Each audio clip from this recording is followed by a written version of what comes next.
Good morning. আবার একটা ব্যস্ততার সকাল।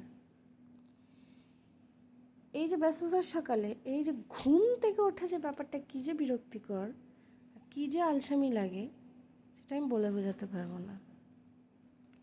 তাও যাই হোক, উঠতে হবে, যেতে হবে, তাই কষ্ট করে হলেও বিছানা ছেড়ে উঠে পড়লাম। সেকেন্ড কাজ, বারান্দায় গিয়ে একটু করে আলোটা দেখে আসা, একটু ফ্রেশ এয়ারটা নিয়ে আসা। তবে ওটাই জলদি তাড়াতাড়ি। যদি আবার ওখানেও আলসেমিপনা দেখাই, তাহলে আবার ওইদিকে ছোটাছুটি করা শুরু করে দিতে হবে। আজকে এতটাই গরম পড়েছে, গরমের থেকেও যেটা বলবো হিউমিডিটি লেভেলটা এতটাই বেশি যে ফ্যান চালিয়ে আমাকে বাধ্য হয়ে চাদরটা ভাঁজ করতে হলো। কিন্তু এই যে ফ্যান চালানো অবস্থায় চাদর ভাঁজ করা বা শাড়ি ভাঁজ করা কতটা বিরক্তিকর কি বলবো। হয়তো আপনারা যারা করে থাকেন তারা সবাই এই জিনিসটার সাথে অভ্যস্ত। কিছুতেই হতে চায় না, সময়ও বেশি লাগে, কিন্তু কি করা যাবে।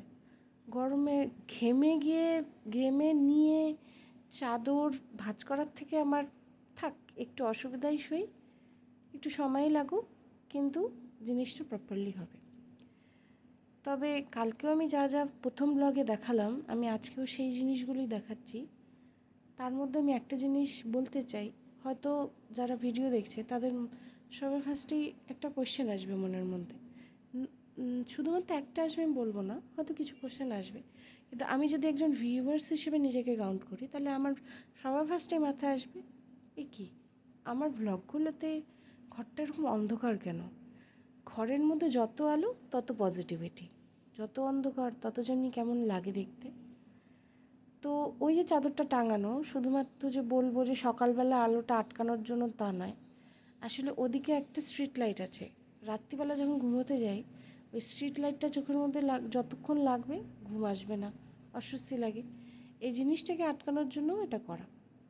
এবার প্রত্যেক দিন আমি স্কুলে যাব, স্কুল থেকে আসব, তারপর সন্ধ্যা হয়ে যায়, তারপরে পড়ানো থাকে, বিভিন্ন কাজকর্ম যাই হোক, তারপরে গিয়ে রাত্রিবেলা সেই একবারে প্রত্যেক দিন আবার সেই চাদর সরাবো, আবার লাগাবো, তাতে এতটা আবার খাটনি করতে হবে একটা জিনিসের জন্য। সেজন্য ছুটির দিন ছাড়া অন্য কোনো দিন আমি এটাকে সরাই না।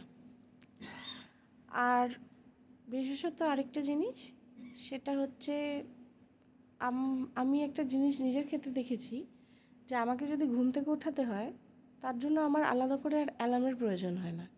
একটা লাইট জ্বালিয়ে দিলে ব্যাস সাথে সাথে আমার ঘুম ভেঙে যাবে। হয়ে গেল সকালবেলার ব্যাগটা গোছানো শুরু।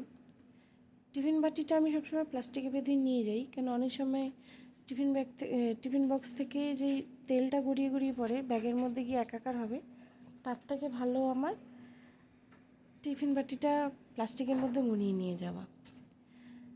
তবে একটা জিনিস আজকে আমি মনে করে করেছি, আগের দিন আমি জামা কাপড়টা যেটা পরেছিলাম সেটা আমি কোনো কারণে একটি ফোন আসার জন্য সেটা দেখাতে পারিনি।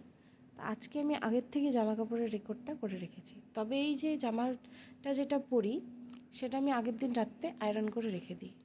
নট অনলি যে শুধু জামা আয়রন করাটা, ইভেন জলের বোতলের জলটাও আমি আগের দিন রাত্রে ভরে রাখি। আমি আগেও বলেছি যে আমি ভীষণ অলস। তো ওই আমার যে একটু আগে ঘুম থেকে উঠতে হবে জল ভরার জন্য আর আয়রন করার জন্য, তার থেকে গিয়ে আমি রাত্রিবেলা আগে থেকেই সমস্ত কাজ করে রাখি। যদি এটা সম্ভবপর হতো যে আগের দিন রাত্রিবেলায় জামা কাপড় পরে ঘুমিয়ে যাওয়া যেত, শুধু সকালবেলা উঠে ব্যাগটা নিয়ে আমাকে স্কুলে যেতে হবে, আমি ভীষণ খুশি হতাম। কিন্তু কী করা যাবে, কিছু করার নেই। কথাটা শুনতে হাস্যকর লাগলো, সেটাই সত্যি। আমার ভাবনা চিন্তাটাই এরকম লেভেলের। যাই হোক, এবার এত গরম পড়েছে, চুলটাকে যদি টাঙ্গা করে না বাঁধি তাহলে ভীষণ অস্বস্তি লাগে। তবে আমি চুলটা কখনোই ক্ল্যাচার দিয়ে বেঁধে যাই না, কেন ক্ল্যাচার দিয়ে বেঁধে যাওয়ার পর একবার পস্তেছিলাম, ক্ল্যাচার ভেঙে যায়।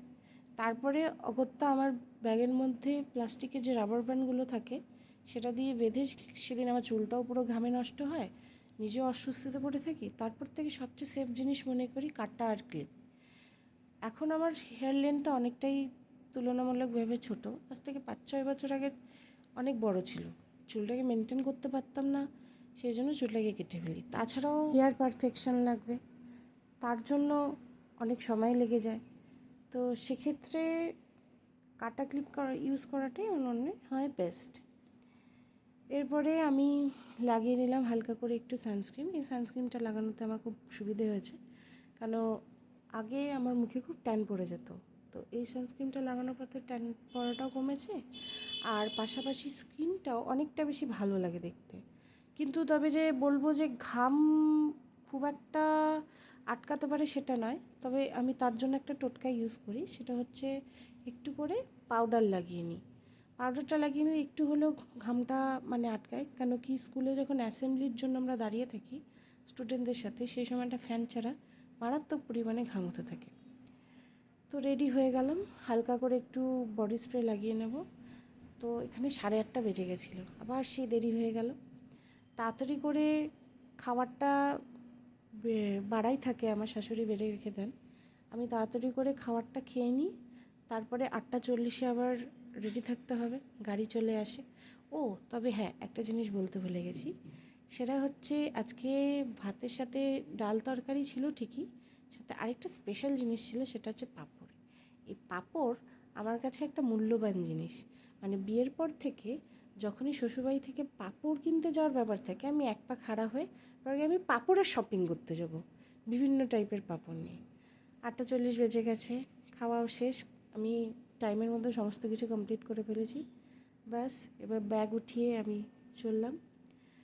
তবে আমি আরেকটা জিনিস বলবো, যে হয়তো আমি আমার পক্ষ থেকে 2-3টে জিনিস যেগুলো আমার জানানোর কথা সেগুলো দিয়ে ব্লগ বানাবো, কিন্তু আমি গল্প করতে চাই। আমি মানুষের সামনে দাঁড়িয়ে হয়তো গল্প করতে পারি না, যেহেতু আমি একটু ইন্ট্রোভার্ট। সেজন্য যদি আপনাদের কোনো জিনিস জানার থাকে সেটার বিষয়ে গল্প করতে পারলে ভালো লাগবে।